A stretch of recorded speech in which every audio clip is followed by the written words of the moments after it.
Dua pengeluar gula terbesar dunia telah mengharamkan ekspor komoditi penting itu sehingga akhir September bagi memastikan bekalan domestik mencukupi. Sekarang banyak negara minta beli beras dari kita. Tetangga-tetangga kita. Mereka-mereka yang lebih hebat dari kita. Yang menganggap dirinya lebih hebat dari kita, kan begitu. Tapi sekarang harus datang ke Indonesia minta, boleh nggak kita beli beras? Ada yang masih harga diri, ya, agak lamban mintanya. Mungkin dia berusaha beli lagi dari mana. Ternyata beberapa hari yang lalu India mengumumkan tutup, tidak ekspor beras, jagung, gandum. India tutup. Kita alokasikan ada sekitar 5.000 ton yang kita cadangkan untuk kebutuhan ekspor.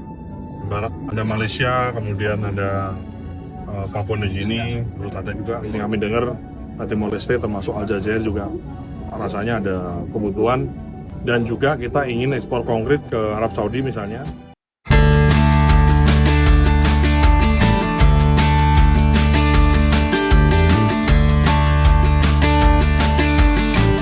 Hai, ketemu lagi dengan Rizka Yuni. Pernah kepikiran nggak kalau suatu hari negara-negara Asia Tenggara justru berebut beras? Nah, situasi ini mulai terasa ketika India, salah satu pemasok beras terbesar dunia, memilih mengunci rapat lumbung berasnya dan membatasi ekspor demi menjaga stok dalam negeri. Akibatnya, banyak negara yang selama ini bergantung pada pasokan beras India mulai kelimpungan, mencari sumber baru. Dan di tengah situasi itu, perhatian mulai tertuju ke Indonesia. Salah satu yang ramai diperbincangkan adalah Malaysia. Negara yang selama ini juga mengandalkan impor pangan dari luar negeri, kini menghadapi tantangan yang semakin berat. Ketika pasokan global mengetat, pilihan mereka pun semakin terbatas. Yang menarik, Indonesia kini berada pada posisi yang berbeda dibanding beberapa tahun lalu. Produksi beras dalam negeri meningkat, cadangan pemerintah bertambah, dan prioritas utama tentu saja menjaga kebutuhan rakyat sendiri. Karena itu, jika suatu saat ada permintaan ekspor dalam jumlah besar, Indonesia memiliki hak penuh untuk menentukan sikap. Pemerintah bisa saja memilih memenuhi kebutuhan dalam negeri terlebih dahulu sebelum membuka keran ekspor ke negara lain. Di sisi lain, tekanan ekonomi global juga membuat kondisi semakin rumit. Nilai tukar dan perdagangan internasional menjadi tantangan tersendiri bagi banyak negara. Dalam transaksi global, terutama dengan Amerika Serikat, penggunaan dolar masih menjadi standar utama, sehingga negara-negara harus memiliki cadangan devisa yang kuat untuk melakukan pembelian komoditas penting. Kita teruk, gaji kecil, yang baru kahwin nak hidup pun payah. Baru berdua dah hidup kena catu. Bayangkan beli beras dengan minyak saja dah RM50. RM RM50 kali 30 hari bersamaan RM 1,500. Kau ni nak makan nasi dengan minyak ke kau seludup?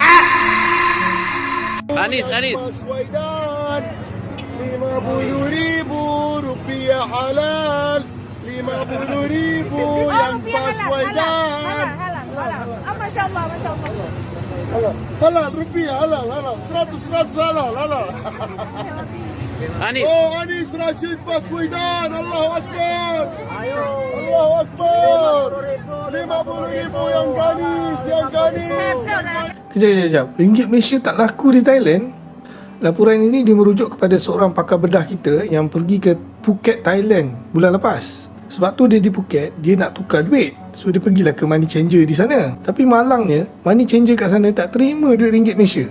Dengan alasan duit Malaysia hari ni mungkin harganya RM1, tapi esok boleh jatuh sampai 20 sen saja. Uish, malunya duit ringgit kita tak ada nilai kat luar negara. Money changer di sana bagi tahu duit Malaysia tak ada nilai di negara mereka. Dan ada seorang lagi, isteri dia pulang ke Filipina. So dia pun mengalami masalah yang sama. Mereka di sana tak nak terima juga ringgit Malaysia. Mereka hanya terima wang dolar saja. So, apa pendapat korang? Share di ruangan komen. 84% rakyat Malaysia miskin. Kenapa miskin? Sebab tiada simpanan bulanan. Yang ada mungkinlah simpanan KWSP.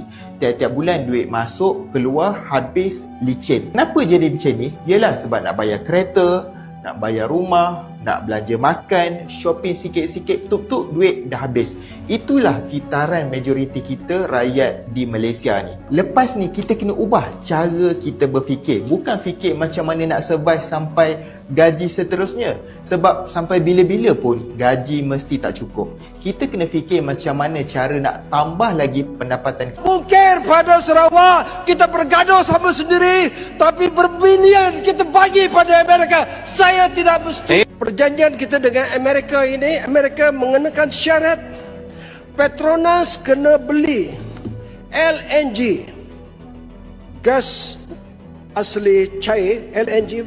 Petronas kena beli daripada Amerika setiap tahun sebanyak 3.4 bilion US, bukan ringgit. Ini satu penyerahan. Ini kata negara kita merdeka berdaulat. Bagaimana ni? Yang amat berhormat Tambun, apa sudah jadi kepada ini? Beratus tahun negara kita mempertahankan melawan Belanda, Portugis, Inggris. Kita merdeka, tapi hari ini Trump datang yang menjahannamkan Gaza, bumi Palestin. Kita sambut mereka dan kita serahkan kekayaan kita. Ini pemunggahan. Ini pemunggahan harta negara miskin Malaysia ke Amerika. Ini tidak boleh. Saya kritik. Saya tak tahu apa jadi pada saya selepas ini. Tapi saya tidak bersetuju. Bagaimana ada syarat Amerika kenakan bahawa ikut perjanjian kita mesti jual nadir bumi kita ke Amerika. Tiada siapa boleh menghalang. Mana boleh dia mengenakan syarat sedemikian?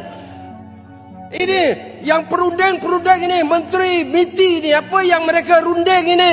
Ini penggadaian negara kita. Ini memalukan. Kena jawab di sini. Betul lah. Jadi World Bank dan IMF nawarin pinjaman dua-duanya tuh. Makanya punya uang 30 sampai 40 miliar dolar, 25 sampai 30 miliar dolar. Kalau kamu mau pakai boleh katanya. Itu dibagi untuk beberapa negara yang butuhkan nanti katanya. Wah, banyak juga. Saya bilang sama dia, sekarang saya belum butuh karena saya sendiri punya persediaan hampir 25 miliar dolar untuk negara kita sendiri. Jadi aman. Wah, mukanya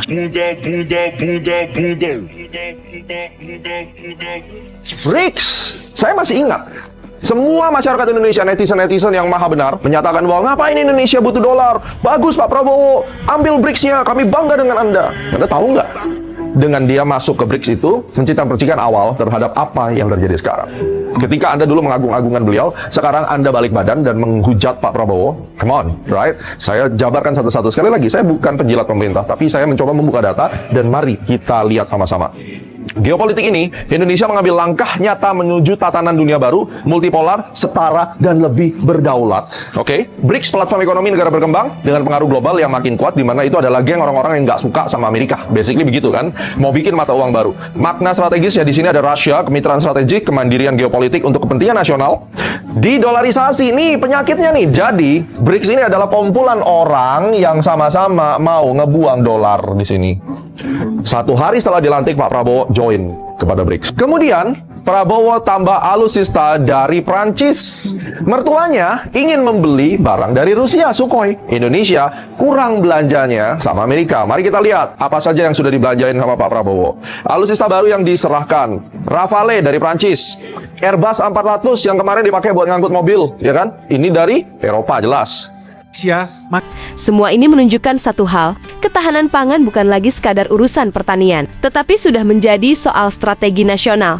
Dulu, mungkin banyak yang memandang Indonesia hanya sebagai pasar besar. Namun sekarang, ketika dunia menghadapi ketidakpastian pangan, Indonesia justru memiliki posisi yang semakin diperhitungkan. Karena pada akhirnya, siapa yang memiliki stok pangan yang cukup, dialah yang memiliki ruang lebih besar untuk menentukan langkah di tengah badai krisis. Kalau menurut kalian, apakah Indonesia harus memprioritaskan kebutuhan dalam negeri terlebih dahulu sebelum mengekspor beras ke negara lain? Tulis pendapat kalian di kolom komentar. Jangan lupa like dan follow untuk update berita menarik lainnya. Sampai jumpa di video selanjutnya.